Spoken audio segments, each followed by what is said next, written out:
देखिए 6 नंबर से आगे पे देखिए 6 और 7 नंबर जो प्रश्न है, इस प्रश्न का हेडिंग है कि संचित लाभों और हानियों को, संचित लाभों और संचयों को वितरण करने के लिए लेखांकन। तो हम जब आपको थ्योरी बता रहे थे तो ये बताए थे हम कि कुछ बात ऐसा है जब सवाल बताएंगे तब ज़्यादा स्पष्ट क्लियर हो पाएगा। अब देखिए होता क्या है कि जब लाभ विभाजन अनुपात में परिवर्तन होता है, जिस तारीख को, मान लीजिए कि 1 जनवरी को हम अनुपात में परिवर्तन किए, उस तारीख से पहले हमारे पास जो लाभ था, कुछ लाभ जो लाभ बांटने योग्य लाभ है, जो साझेदार आपस में क्या करते हैं, बांट लेते हैं। और आज अगर अनुपात में परिवर्तन हुआ तो ये जो आज तक जो लाभ बचा हुआ है ये पहले वाला लाभ है ना, तो वैसे वाले लाभ को पुराने अनुपात में बांटकर क्या कर देना चाहिए, समाप्त कर लेना चाहिए।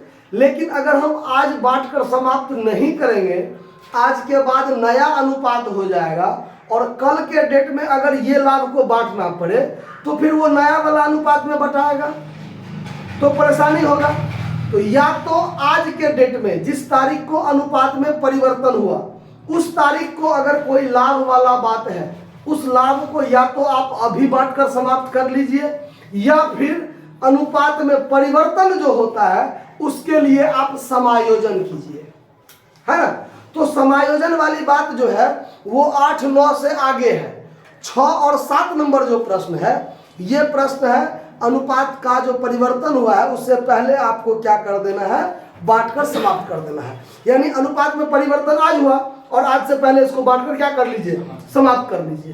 तब तो पुरनके अनुपात में ना बांटकर समाप्त करेंगे, तो इसके लिए क्या एंट्री बनेगा, गौर से समझिए, पहले इसका बात समझिए फिर एंट्री बन सवाल बनाइएगा।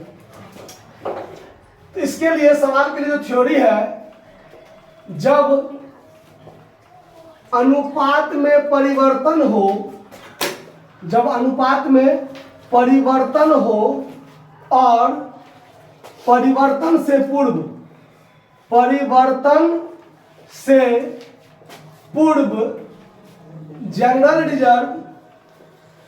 रिजर्व पीएल अकाउंट का क्रेडिट शेष मतलब जमा शेष या कोई अनडिवाइडेड प्रॉफिट, अनडिवाइडेड प्रॉफिट यदि हो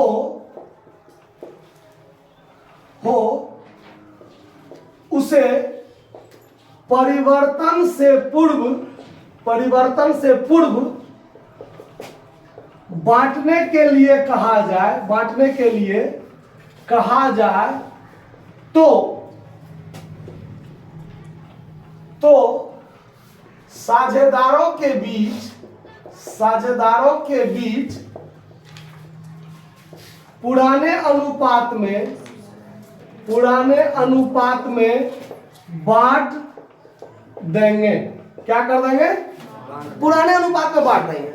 और उसको बांटने के लिए जो एंट्री बनेगा, गौर से समझिए बात को, कॉमर्स जो है बहुत खतरनाक विषय है और कॉमर्स से हल्का कुछ है ही नहीं, ये बात भी समझिए।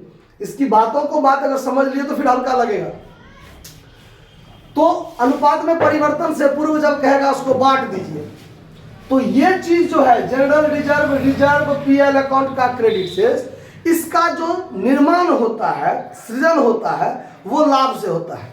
किसका होता है, लाभ से होता है। इसका मतलब लाभ का जमा शेष होता है और ये सब लाभ का ही एक भाग है, लाभ का ही एक भाग है। और इसका क्रेडिट शेष होता है। क्या होता है, क्रेडिट शेष होता है। और इसको कहेगा परिवर्तन से पूर्व बांटकर समाप्त कीजिए। तो जिसका क्रेडिट शेष होता है उसको बांटकर समाप्त करने के लिए डेबिट करना पड़ता है।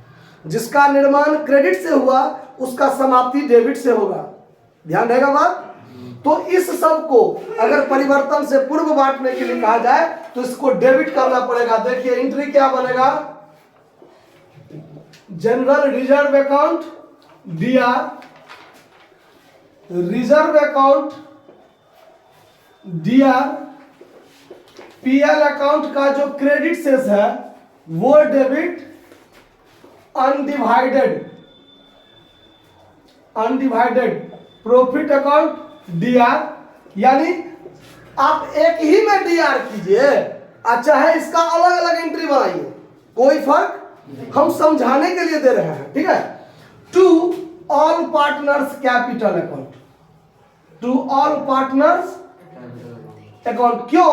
तो इस सब का क्रेडिट शेष है, इसको समाप्त करने के लिए डेबिट करेंगे, और ये लाभ का बात है, और जब साझेदार लाभ को बांटेगा तो साझेदार का पूंजी बढ़ेगा।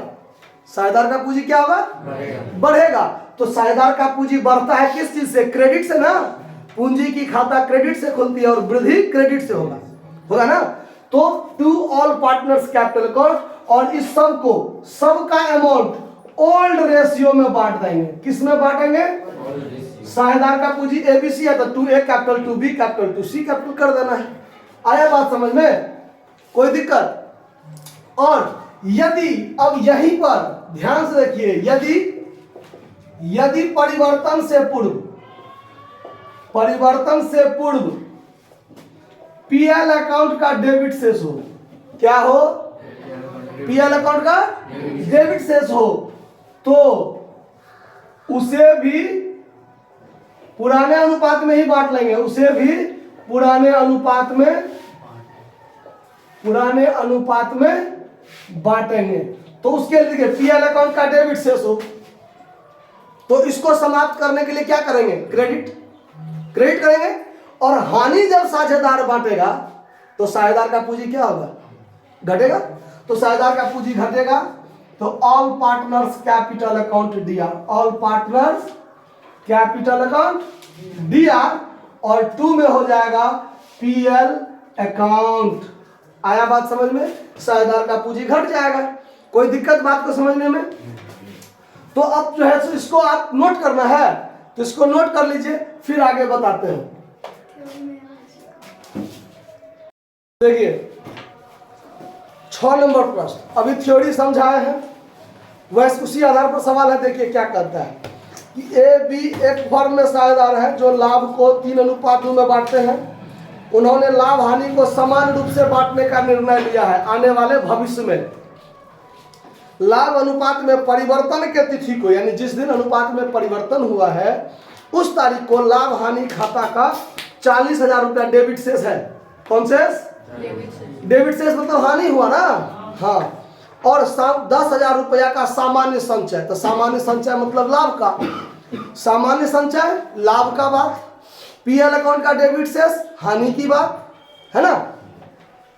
अनुपात परिवर्तन से पूर्व लाभ हानि खाता का शेष और सामान्य संचय के वितरण हेतु रोजनामचा प्रविष्टि कीजिए। मतलब अनुपात में जो परिवर्तन हुआ है उससे पूर्व उसको वितरण करके समाप्त कर दीजिए, ये बात है। तो इसके लिए जर्नल एंट्री क्या बनाएंगे? देखिए journal entry in the books of the firm, यानी फर्म के पुस्तक में बनेगा क्या? तो लाभ हानि खाता का जब डेबिट शेष हो तो उसको बांट कर समाप्त करने के लिए क्रेडिट करते हैं, और हानि बांटेंगे तो साझेदार का पूंजी क्या होगा? घटेगा। साझेदार का पूंजी क्या होगा? तो साझेदार है ए और बी, तो A's capital account Dr, A's capital account, B's capital account Dr, और 2 में क्या हो जाएगा? पीएल अकाउंट होगा। नरेशन भी लिख दें। देखिए आपका पीएल अकाउंट का कितना शेष है? 40,000, और 40,000 को 3:2 जो पुराना है उसी में बांटेंगे, तो 3:2 में बांटेंगे तो 24,000 और 16,000 होगा। क्या होगा? 24,000 16,000 मिलाकर 40,000 क्या हो गया? खत्म। नरेशन लिख देंगे, being debit balance of PL account divided by all partner in their old ratio, in their old ratio 3:2। बात खत्म, क्लियर बात।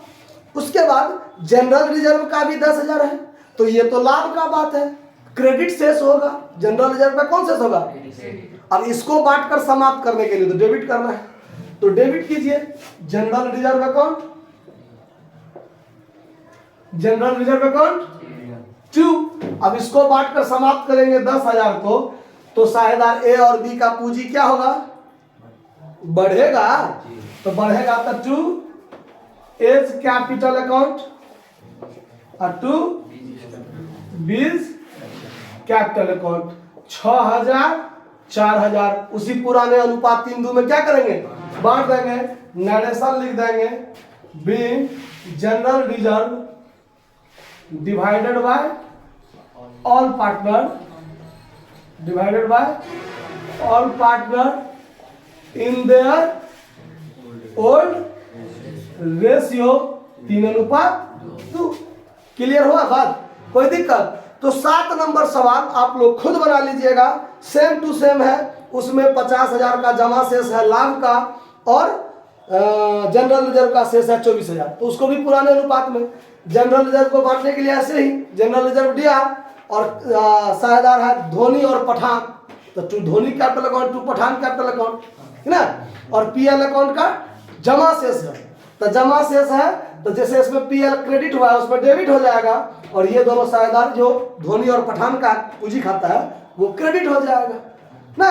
खुद बना लीजिएगा, छोड़ देते हैं हम, नोट कर लीजिए। धन्यवाद।